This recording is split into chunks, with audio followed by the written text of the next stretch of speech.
universe, Ed here again. I want to do a part 2 to that Panasonic G3 Lumix review because we talked about some stuff, but I don't really feel like I got any review of the camera done. I just talked. Look at all this junk up here.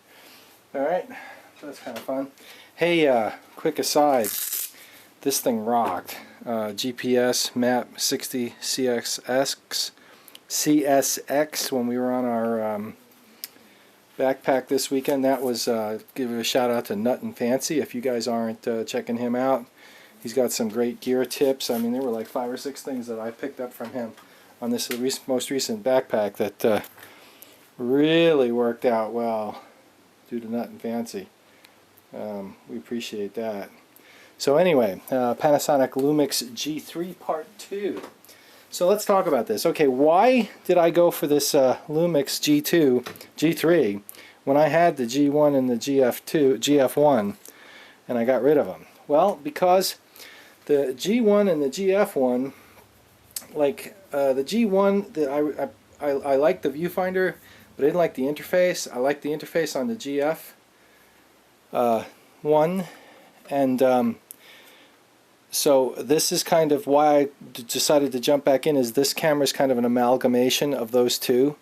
So it's got the small square body and it's got the viewfinder of the G1, which I like. The interface is really good. It's got the touch screen, but they didn't skimp on the buttons. Let me make sure it's in focus. Been having some focus issues because, there we go, I'm using the K5. And the K5 doesn't actively focus while you're videoing. So I like the touch screen. Okay, no memory card, you can see that.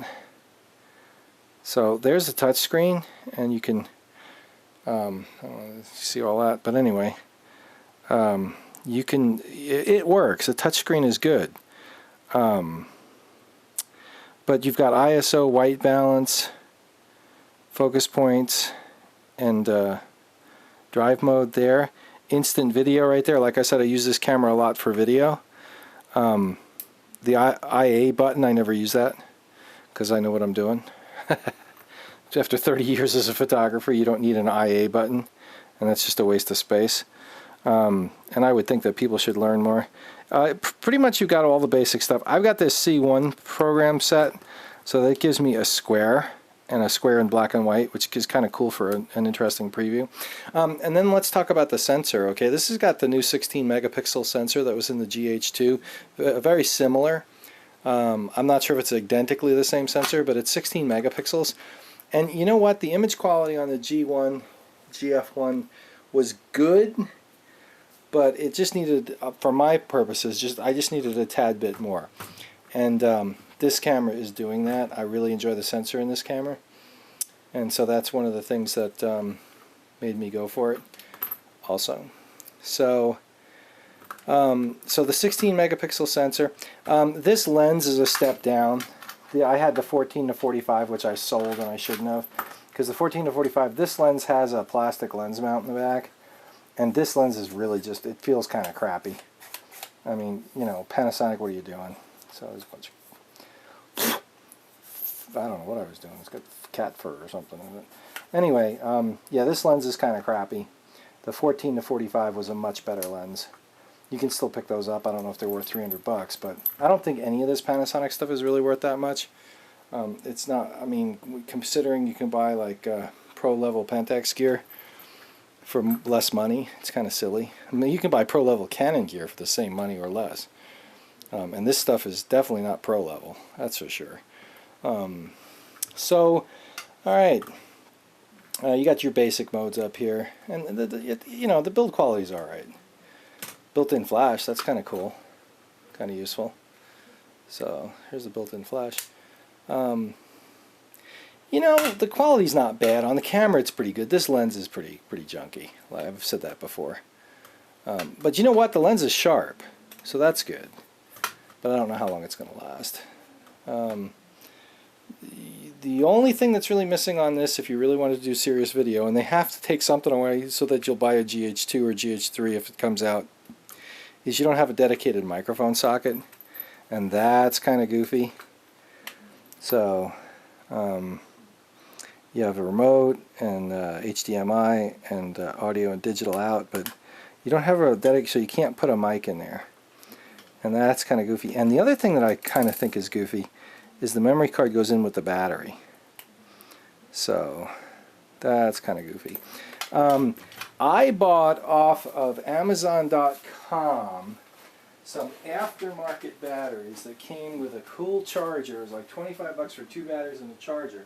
And the charger plugs into the wall. I don't know where those batteries are right now. Anyway, so off of Amazon.com, $25, you can get 2 batteries and a charger. They're aftermarket, but you know what? They work fine in this camera. As a matter of fact, I think that one of them in here is. So I've got the one battery that came with the camera. Yeah, here it is. Replacement for DMW BLD10. Okay, so there it is. That's an aftermarket battery. I don't normally go for aftermarket batteries, but in this camera, no problem. In the Pentax K5, I have 2 original batteries. And I also have the ability to run AA's in that, in the grip. But the 2 original batteries are fine. That's all I need. So, I mean, now I know I get about 600 shots per battery, and that's raw. So, that's with a lot of chimping, too. Okay, that's in the K5. In this camera, I have no idea how much... the batteries run down pretty quick. I read somewhere I think you get 250 shots in RAW per battery. So the battery capacity isn't great. But then again, it's a tiny camera, tiny batteries. I know I rip through some batteries when I'm doing video with this thing. The K5, I don't have a problem. The K5 batteries seem a lot more robust, Pentax. But in the Lumix, I would definitely have the spare batteries. But luckily, you know... 25 bucks, get those aftermarket batteries off of Amazon.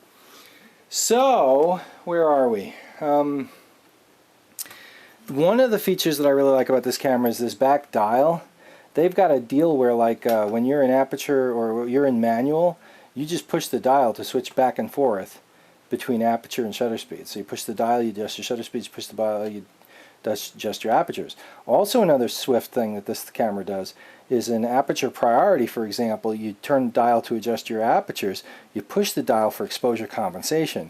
That's actually pretty slick. Not as slick as using the front dial, using the rear dial on the K5 and setting the front dial to exposure compensation on the K5. That's slicker. But for the Lumix, just having one dial, it's not that bad because the dial you can push it in and switch back and forth. So that's kind of cool. So anyway, there it is. This is the camera to bring with you when you're not bringing a camera. That's with the zoom lens. The zoom lens kind of kills your mobility a little bit, but gives you some nice firepower. So there it is. That's G3 review part 2. And that's Ed with Phoner Universe, and I hope you enjoyed. If you have any questions, post them in the comments, and I'll answer your questions in the comments. And there it is.